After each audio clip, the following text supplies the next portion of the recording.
My name is Ray Gingrich, longtime friend of Jeananne, and we're gathered here today to celebrate the life of Jeananne.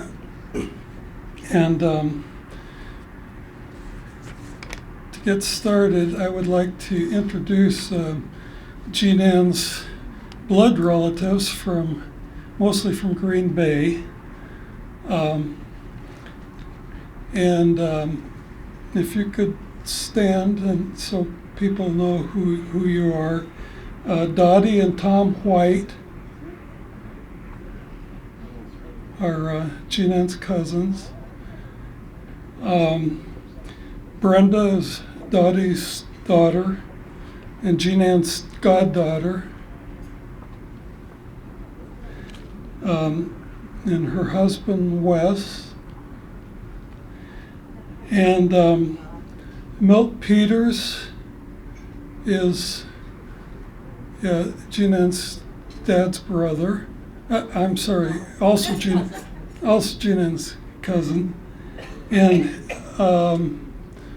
he's here with Pauline over there, okay? And Barb Peters is Jeananne's cousin. There she is. And her son, John. And Ellen Georgeson. And Sherry and Tim Renard. Okay. Did I leave anyone out that's a relative of Jeananne? Okay, welcome. Now we'll transition to a time of sharing stories and memories of Jeananne. I'll start, and then anyone who would like to come to the mic and speak can do so. I met Jeananne in about 1970. I didn't really get to know her well until 1974 when her then husband, Dennis, became my supervisor at the court unit for probation and parole. At that time, I believe Jeananne was working as a supervisor at the welfare department. Then I got to know Jeananne really well in 1975. It was the worst day of my life. Dennis came into my office after parking near my car near the safety building with a concerned look on his face. He closed the door and asked why all the clothes were hanging in my car. He knew that my marriage was in trouble and probably had a hunch about the clothes. I told him that we were separating and I was moving into a room on the east side. Without hesitation, he said, "No, you're not. You're coming to stay with us."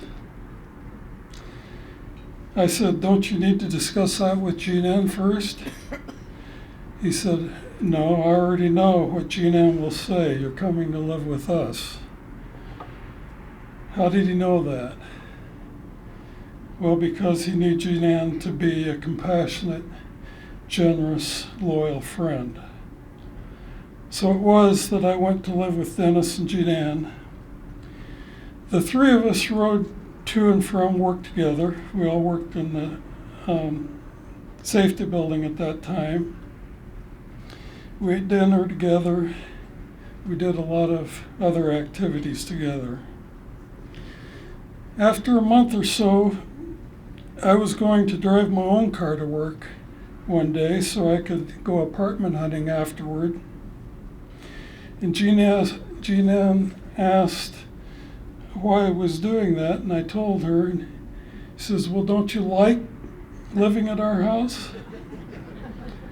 I said, "Well, absolutely, but I didn't want to overstay my welcome."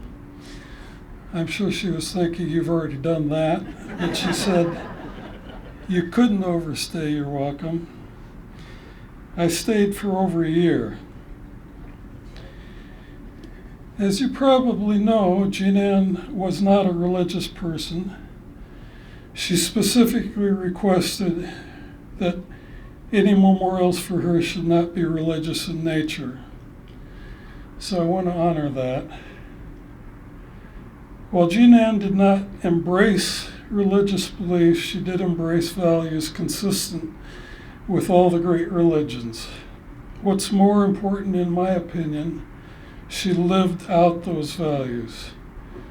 I'm going to say that again. What's more important, in my opinion, is she lived out those values. Integrity, compassion, generosity, scrupulous ethics, lived out in both her professional and her personal life. Obvious in her various social work positions, including in the Victim Support Unit at the Milwaukee County District Attorney's Office. And there's not time to recite the many more examples, both professionally and personally. Then there was her perseverance of goals in spite of adversity. Her pursuing a law degree in her late 30s in Madison as one example. And all of us who knew her recall her attention to detail. Yes, to a fault. I see you smiling, I hear you chuckling.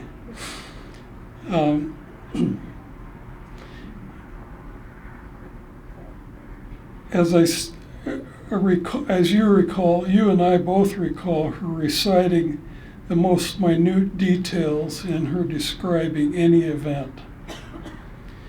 All listeners wanted to interrupt, Jeananne, get to the point. If we had been rude enough to say it, it wouldn't have mattered. One final story. While Jeananne was in the hospice facility, we had gotten permission to take one of Jeananne's good friends to visit her, our Bernese mountain dog named Drift. You can see Drift visiting Jeananne on the slides that are being shown. Drift had visited a few times, but we stopped taking her when Jeananne had gone into a coma. The social worker asked me why I wasn't bringing Drift to visit Jeananne any longer. And I said, well, Jeananne's in a coma. I didn't think she would know she was there. Social worker said that people in comas are more aware than you think, and that I should bring Drift to visit. So I took her. I think it was about 2 days before Jeananne passed. Drift put her chin on the bed and just stood at the bedside. Barb took Jeananne's hand and put it on Drift's head. Drift and I stayed about an hour. When we decided to leave, Drift didn't want to go. As we walked down the hallway, she kept stopping and looking back, and I thought she just didn't want to leave without Barb. But when we got to the car, she refused to get in. And you can move mountains, but you can't move a big dog. One of the nurses was walking past and commented, "Beautiful dog, can I pet her?" I told her that I couldn't get Drift to get into the car, and the nurse asked if Drift had been to visit a patient. When I said yes, a good friend of ours and Drift's, the nurse said she knows. She knows she may never get to see her friend again. I took Drift back to get Barb's help. When we entered the room, Drift again went to the bed and put her chin on the bed next to Jeananne. Again, she didn't want to leave the room, even though Barb was with us, and again stopped in the hallway and kept looking back. We finally got her into the car. Doggy will miss her good friend. Finally, when Jeananne faced the end with courage and also grace, if she went through all the stages of grief, we who saw her daily only witnessed one, that of acceptance. Jeananne was always one to face reality head on. Facing her mortality was no exception. It was only 10 weeks between the time of her diagnosis to the time of her death. With each new piece of bad news, she simply accepted that that's how it was. Goodbye, Jeananne. You have a strong presence in our hearts, in our memories. We love you and miss you. May you rest in peace.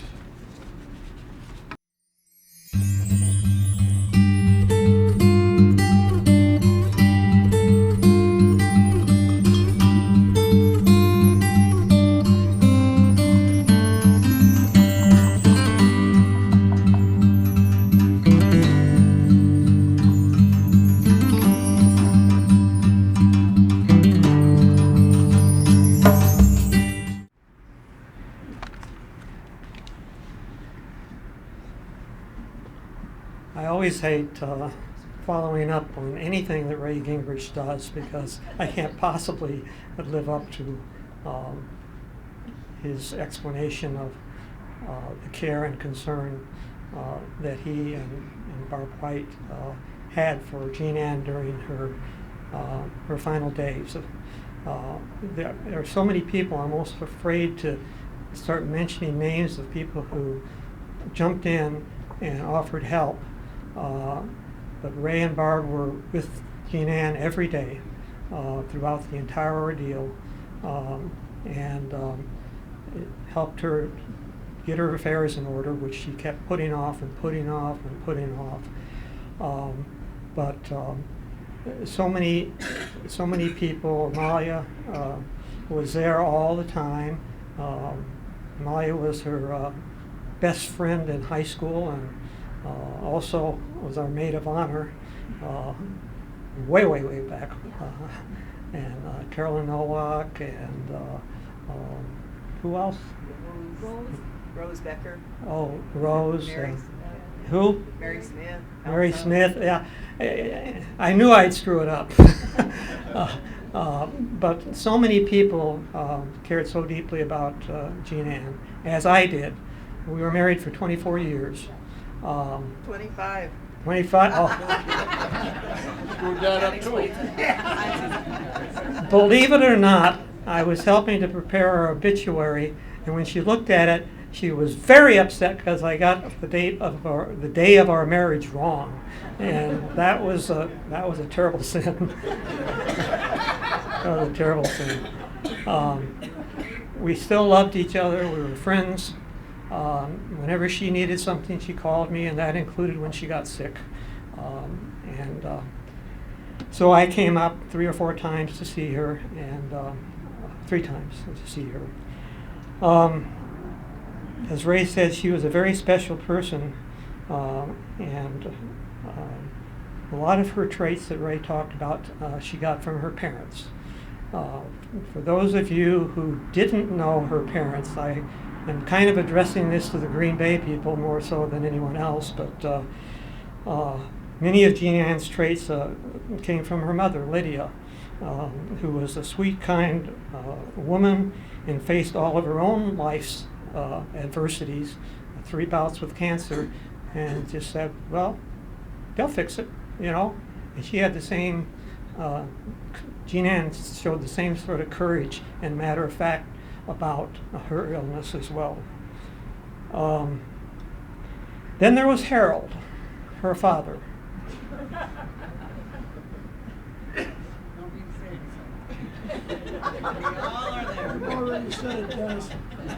I don't think she got anything from him. Yeah, I'm sure of that. maybe the ability, as Ray talked about, to carry on a conversation endlessly when you were trapped. Jeananne perfected that, however. And getting off the phone with her or away from her was just not reasonable. This just wouldn't happen. She surrounded herself with friends and always treasured each and every friendship. So suffice it to say that we will all miss her. Thank you.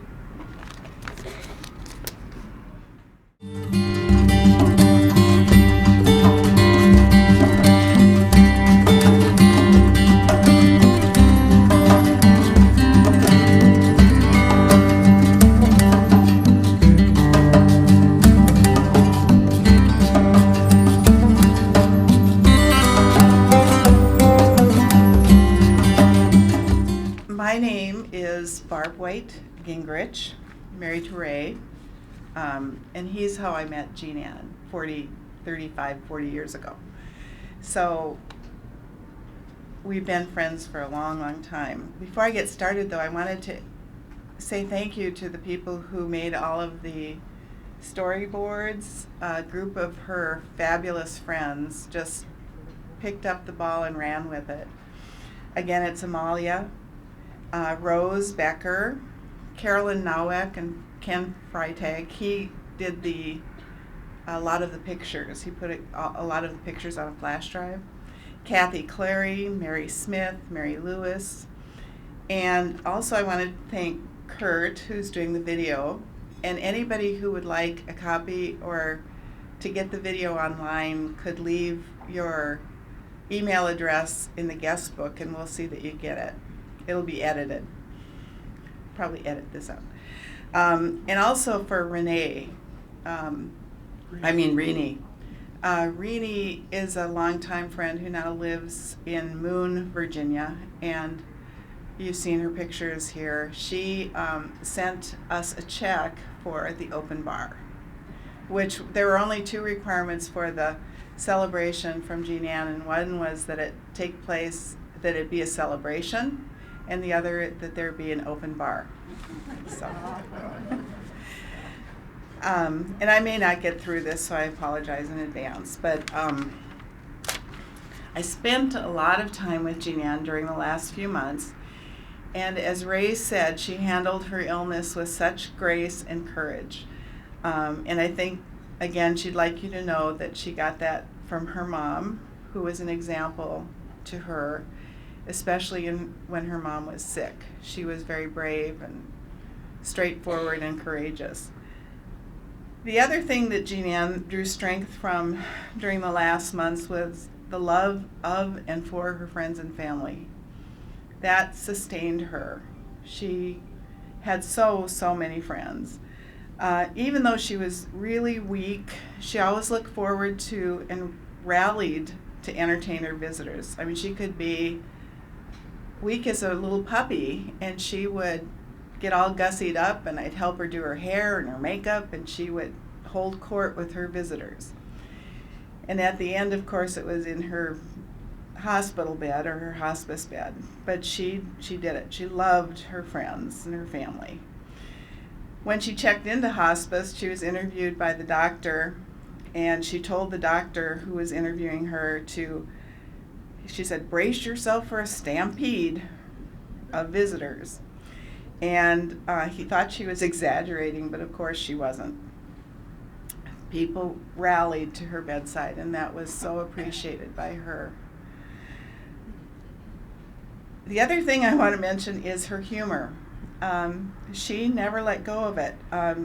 Some examples were, many times I'd have to help Jeananne from her bed into her wheelchair, and so I'd stand her up, and then she'd say, let's do the hokey pokey, and turn ourselves around, and she'd sing the hokey pokey song, you know. And so every time, even to the very last week that she lived, every time a nurse picked her up, she said, I'm going to hokey pokey now. And one time I said, Jeananne, hold it. And she said, you got to know when to hold them, know when to fold them, you know, that whole song. And she sang it right to the end. So one night after Lisa, our daughter, and I took turns watching Jeananne sleep for about 48 hours straight. And we were very worried about her, and she was under hospice care at that time. Lisa had gone home, and I was waiting for Jeananne to wake up, and all of a sudden I hear from the bedroom, "Barb, you want to share a beer?" And she was sitting up wide-eyed, awake, and so we did. She drank hers through a straw, but she finished it and then she went right back to sleep. So I told many people that helping Jeananne during this time was such a privilege. We talked about things we never had the time or the necessity to discuss in our 30-year friendship. The gift from Jeananne to me is that she showed me not to waste any time in saying what is important to those who are important.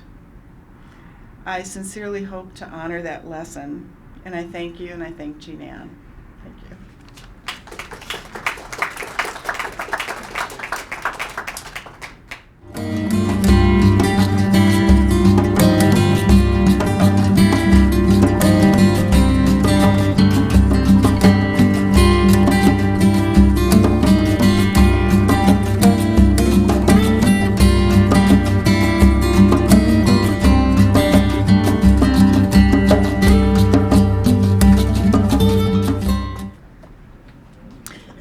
Even for a lawyer, I'll be brief, I promise. Or you'll give us a brief. Or I'll give you a brief. For about half my life, Jeananne was my parents' friend. The other half of my life, Jeananne was my friend. For my childhood, Jeananne meant fun. She meant cookouts, barbecue weekend barbecues with my dad, brewer games, gatherings at the Harp, pre-game and post-game brewer parties at the Story Parkway residence. My brother Ron and I were often the only kids at these gatherings, and being the gracious hostess that she was, Jeananne always made us feel special. She always made sure we had sugar soda, which we often didn't get at home, and that there were plenty of snacks that we would like to eat. And Jeananne was the one that confirmed that Dennis had invented both Monopoly and Oldsmobile cars. So she was a lawyer, so I trusted her. As a teenager, my dad moved to Austin, and he had lived with both Jeananne and Dennis for a while before he moved to Austin, and then lived apart or away from them. And then when he would come back, though, after he moved to Austin, he'd often stay with them. And typically, they would host a big party where Jeananne's talents as a hostess would really be demonstrated. She really knew how to make people feel special and welcome in her home. And she had glasses for every kind of beverage, dishes for every kind of food and function, and gadgets and garnishments that I'd never seen at either anywhere, really. And so that was always an extra special treat to be at their house. Jeananne was the first lawyer that I knew well. I had seen lots of lawyers in courtrooms or doing what they do on TV, but Jeananne was the person that told me the backstory. She told me all the work that went into getting to court, what you did when you weren't in court, and really how to be a lawyer. She answered all those questions. She was happy to talk, as most of you know, and she was probably one of the main reasons I became a lawyer. And she was probably my first and most important mentor. So when I decided to go to the University of Wisconsin, she was thrilled. For my high school graduation, Jeananne and a group of others, including Dennis and some others here, took a offering and got me a dorm fridge, so I was set. Jeananne also gave me my first UW sweater, so I was set to go to UW in style. Whenever she was in Madison, well, I shouldn't say whenever, but sometimes when she was in Madison, she would take me out to dinner or lunch so that I could have some real food, which I loved, just getting off campus, and it was always good to hear from her and see her. And of course, she'd ask me how I was doing in school, what my grades were, and then she would always end with encouragement. Of course you can be a lawyer. Why would you think you couldn't? Oh, people say that people are going to go to law school all the time and won't, but you can. So she was always a source of encouragement and I will forever be grateful for that. When I moved back to Milwaukee after graduating from law school, Jeananne was what lawyers call a bar cop. She worked for the Board of Attorneys for Professional Responsibility, and she was the first person I met with when I came back to figure out what I was going to do now that I had a degree and no job. And of course, for this meeting, she was far more prepared than I was. She had a list of places that were hiring, people that she knew that I could call, and I was so proud that she was willing to be one of my references for the job that I eventually got at the Legal Action of Wisconsin. And for my first job, she would always take me out to lunch and just encourage me about the importance of our profession and how to maintain the honor that it stood for. In retirement, I always marveled at how busy she was. It was amazing how she was busier then, I think, than she was when she was working. This year, of course, Jeananne slowed down, and she accepted, as others have said here today, she accepted her illness with grace and remained her generous self. Her biggest concerns were how to get the things that were important to her to the people that were important to her, and how she could get things done so that Barb didn't have so much to do. She continued to be a gracious hostess in her assisted living and hospice beds, and she was always willing to at least take a couple sips of the Sam Adams just so that I didn't have to drink alone. She wanted her party, her going away party, this is what she called today, her going away party, to be fun and festive, not sad or depressing. And she's thrilled that we were going to be here at Miller Park, because she loved Miller Park, she loved the Brewers. So cheers to Jeananne, and she'd want us to say, go Brewers. Go Brewers.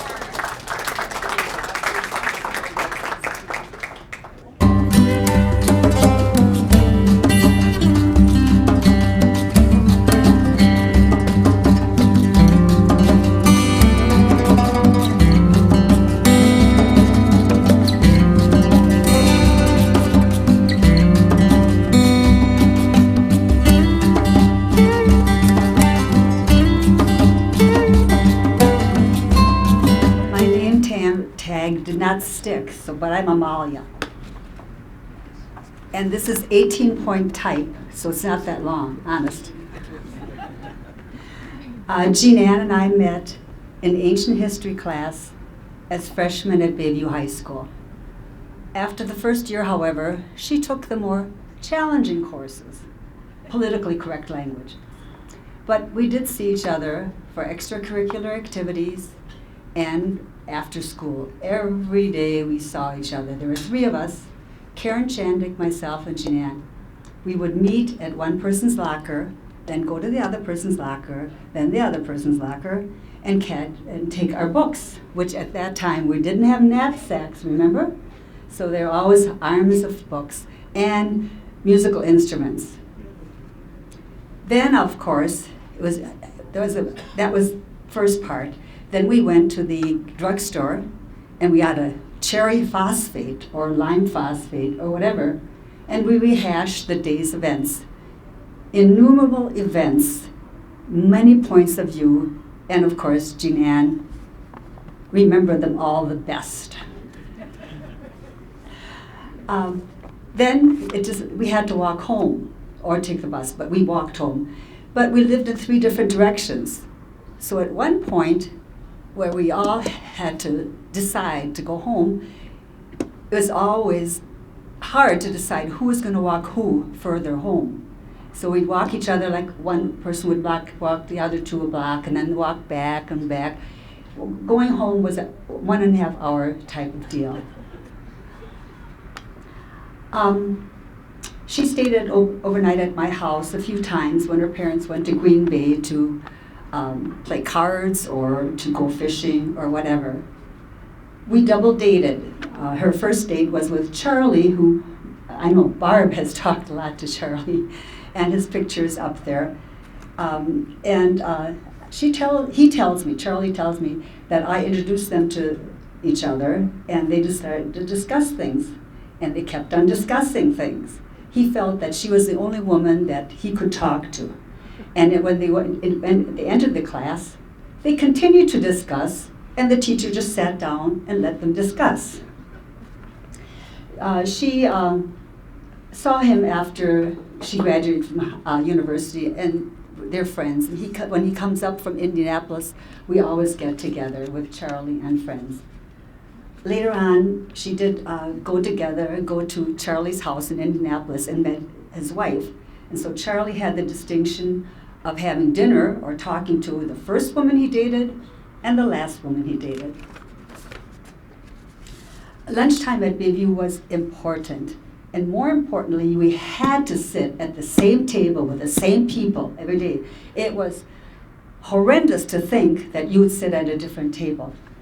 And there was always a rush to find the table. Jeananne usually purchased her lunch and ate each food group in order. So the vegetables, then the meat, then the potato. And you know what? Toward the end, she did not really break that. I don't know if many of you eaten with her, because she usually ate one food group at a time. Did you know that? Okay, you never noticed, see, because The food couldn't touch each other. that's right, it could not touch each other. That's another point I have on here.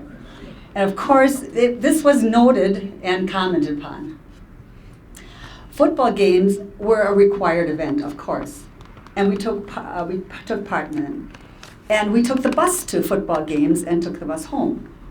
Of course, we took off people's shoes and purses and whatever and passed them down. And most people took it in their stride, but Jeananne, was vehemently embarrassed that she had to go searching for her belongings halfway down the spectator part of the football field.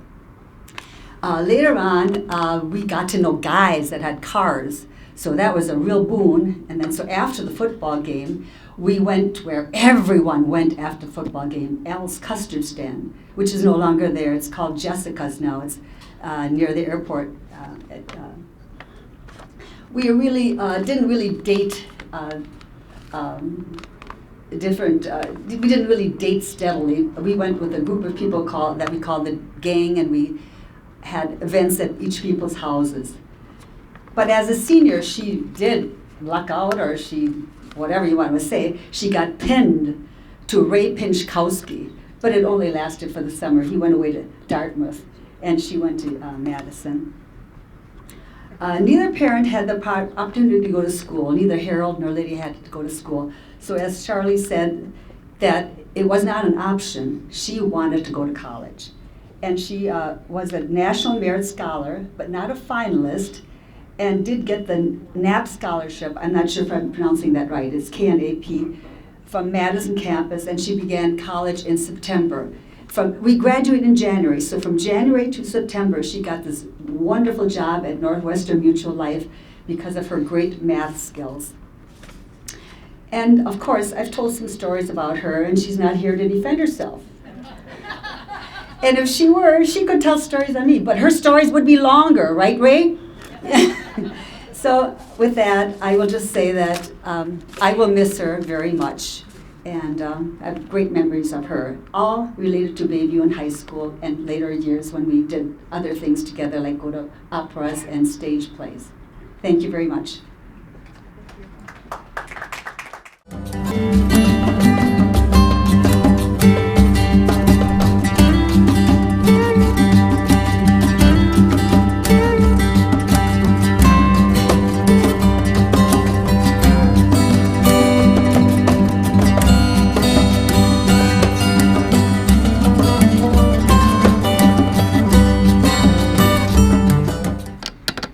Good afternoon. I was not planning to come and speak today, but hearing what a wonderful memory so many people have of Jeananne, I didn't want to leave out the memories that my co-workers at BAPR and now OLR have of Jeananne.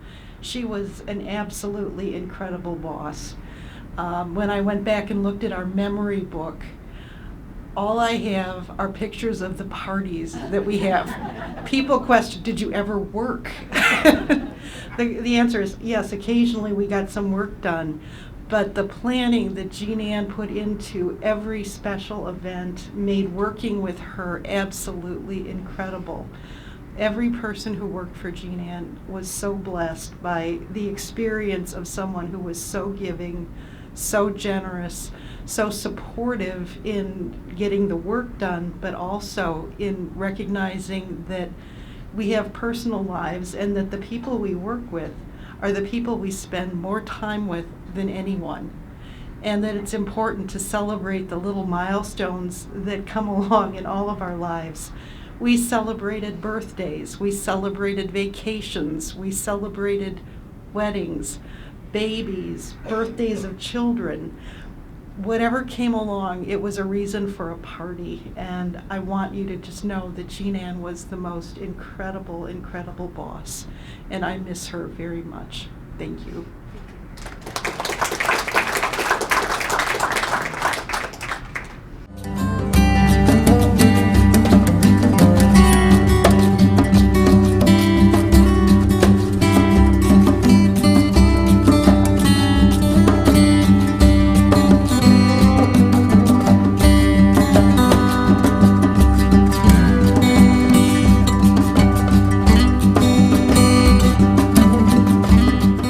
My name is Michelle Rinka, and I was Jeananne's neighbor, so I am one of her much, much later friends.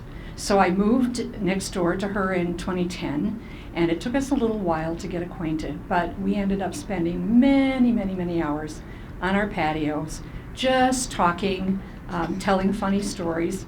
She hooked me into the adventures of Franny and Jack, and so I watched a lot of TV with her also. I would say I have a table from her, and interestingly, Barb said, where was that table? Because, you know, she was always interested in the perfect thing for her house, and then I think when a new thing came along, then what else she had got put somewhere else. So this table was evidently in the basement with a cloth over it. But I have it right straight ahead in my living room, and when I look at it, I say, it's little, it's very well designed, and it's sort of quirky, and that's Jeananne as well.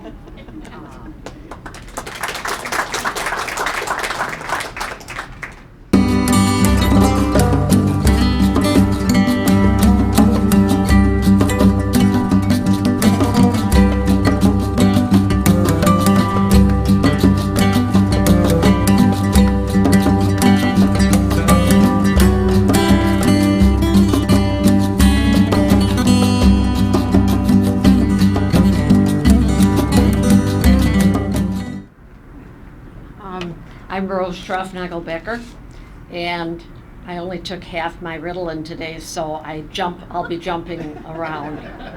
I just grabbed a few notes. When you had mentioned about Jeananne had every glass,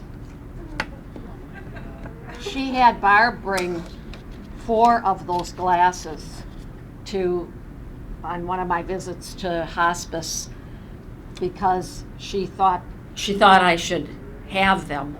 Her set of glasses, and there are a lot. I mean, there's an iced tea glass, there's like 8 different types of glasses. She said, Rose, the reason I want you to have them is because you don't have a matching set of wine glasses. I said, what do you mean, Jeananne? I've gotten rid of some things, but I know I have at least 4 wine glasses that are exactly the same. She says, no, you don't. Okay. She also did call me last summer and said I really should get granite countertops, because there would be nobody that would want to buy my house without granite countertops. And I said, Jeananne, that's real low on the list. So she had to remind me one more time when she was in hospice about make sure you get that granite countertop. I mean, so Jeananne and I go back to 1974 probably, when Chris brought her to, Chris introduced us. And she was probation and parole. I got to know Chris through probation and parole social work seminar. And she and Dennis came to a party. I could hear Dennis halfway up the block singing. It was a Christmas party out in Germantown, a White Elephant Christmas party. And Jeananne had asked Chris, she said, Schraufnagel, that sounds familiar. She says, where is she from? When Chris had mentioned we have the birthday group over here. And she said, well, Rose is originally from Glidden. Well, Jeananne's mother was from Glidden, Wisconsin, northern Wisconsin. Her dad was originally from Ashland.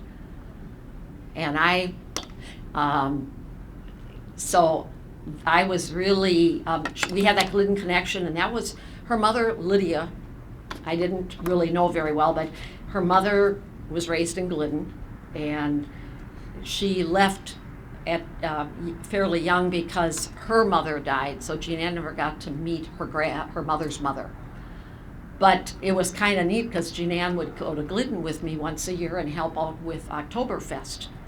I kind of inherited the senior center Oktoberfest from my mother, who started doing it, and Mom's 97, and I started helping a little more each year, and Jeananne came with me every fall to Glidden, and we would do this Oktoberfest for the seniors, and we'd make about, I don't know, $1,500, and there'd be like 5 of us, and we decided we really should each just chip in $300 because it would be a heck of a lot cheaper than, I mean, it's really a lot of work.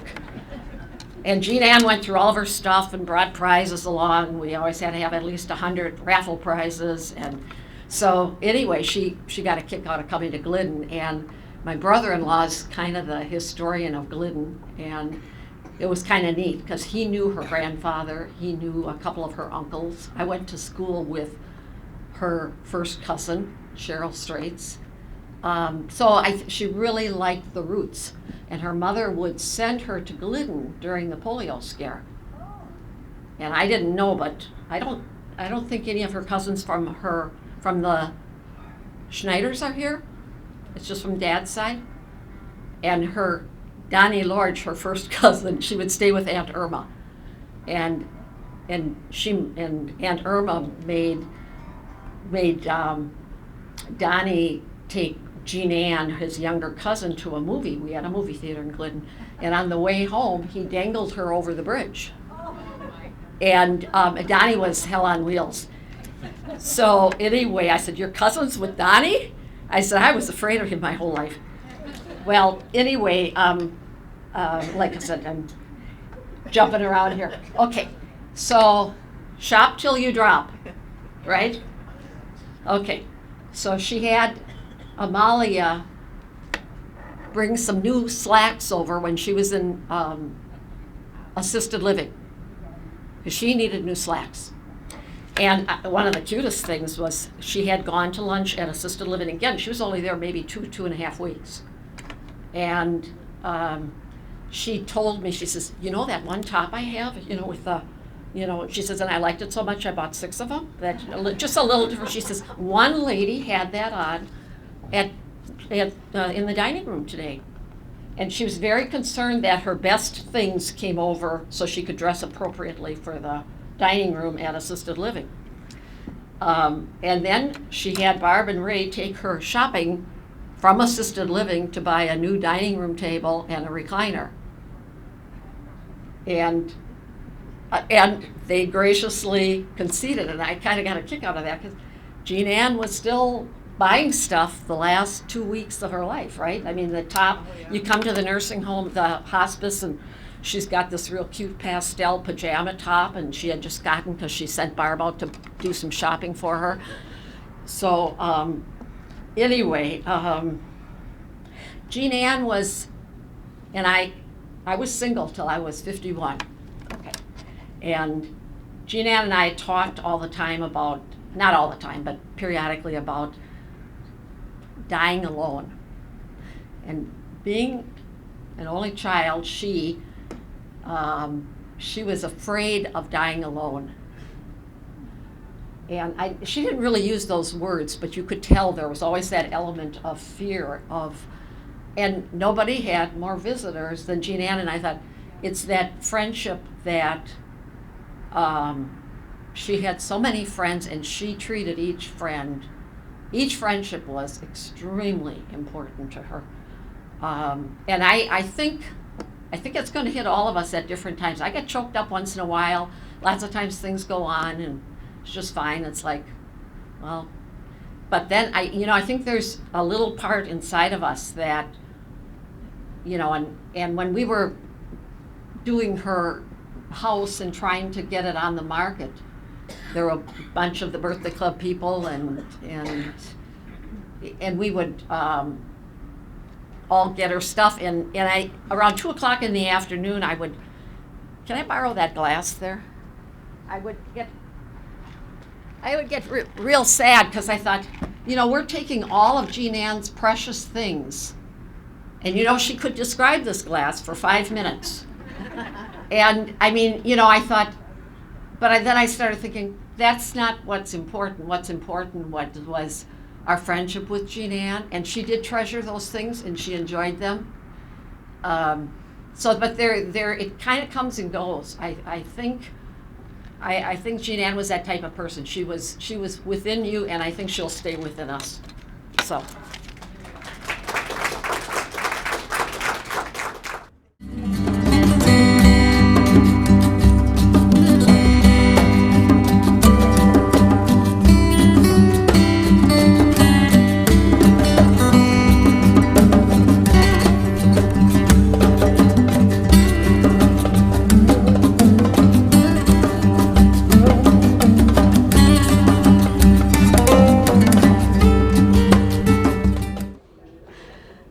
About Jeananne and for Jeananne.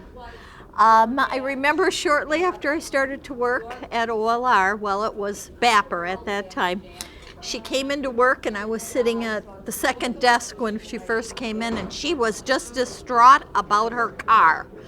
It was once again making all kinds of noise, and she went on in great detail about where it was and how often it made the rattle. And finally, when she was done, I said, Jeananne, just turn up the radio. And she laughed, and she thought, there you go. And anytime I had a problem, she'd say, turn up the radio, Carol. And I want to thank her for this lovely presentation. It's very Jeananne. And the other thing is, Jeananne, I'm on my 3rd Pinot Grigio, and I want you to know I'll be sober when I go home, remembering the time at Andrews and Delafield when we had an OLR get-together, and I had 2 chocolate martinis, and you sat with me for 1 hour until I could drive home. Thank you, Jeananne. I love you, and I'll never forget you. Bye-bye.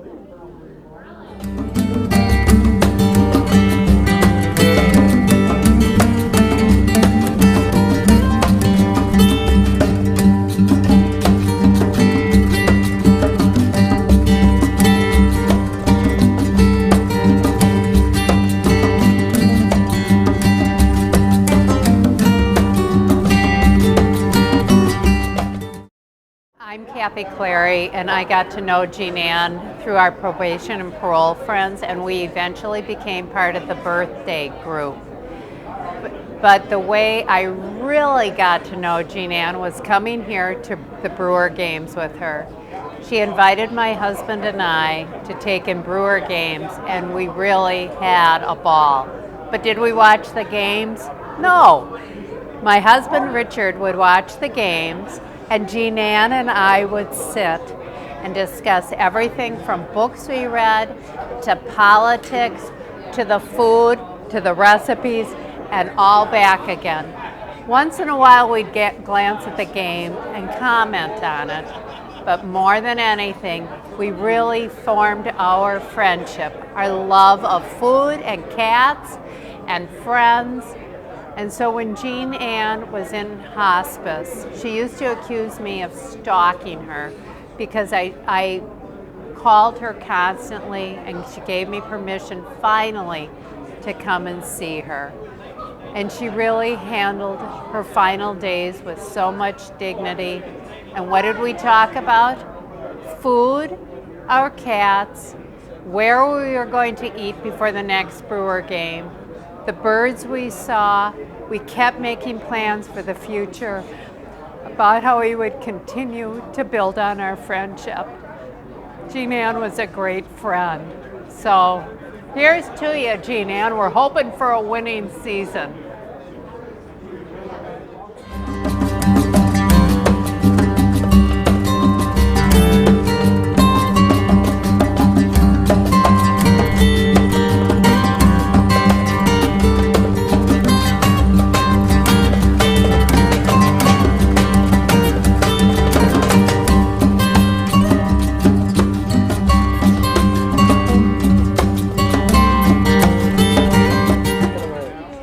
I just want to add a story to what my wife said about the baseball games.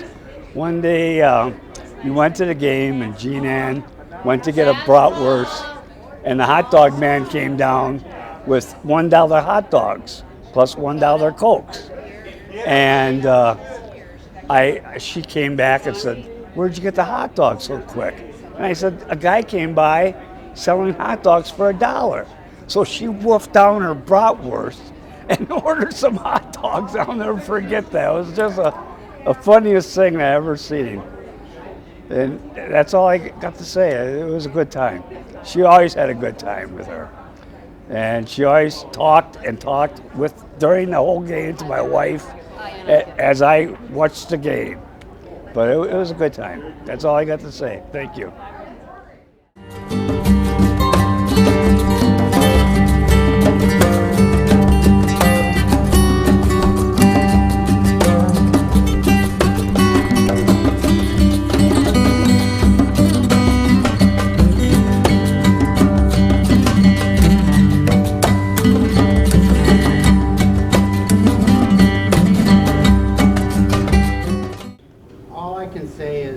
I didn't know you, but I learned so much about you, and I gotta believe that you'd be thrilled with the way everything turned out today.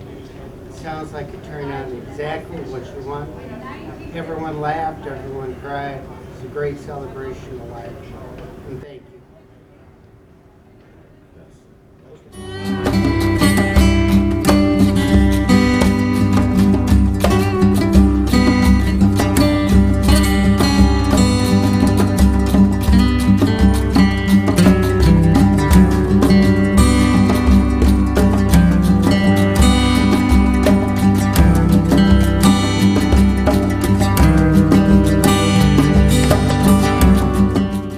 Thank you, Jeananne, very much. You hit a home run.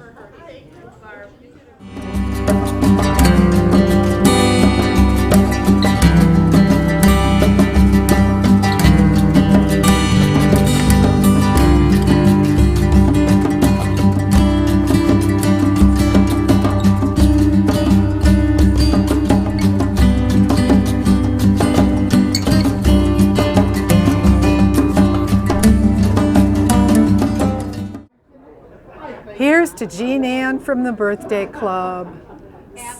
Happy birthday. And kitty, warm kitty, little ball of fur. Happy kitty, kitty, purr, purr. Yay! And to Chino, too. And to Chino. And thank you, Reedy, for the open bar. And thank you, Reedy, for the, we like the open bar. And what else? That's enough.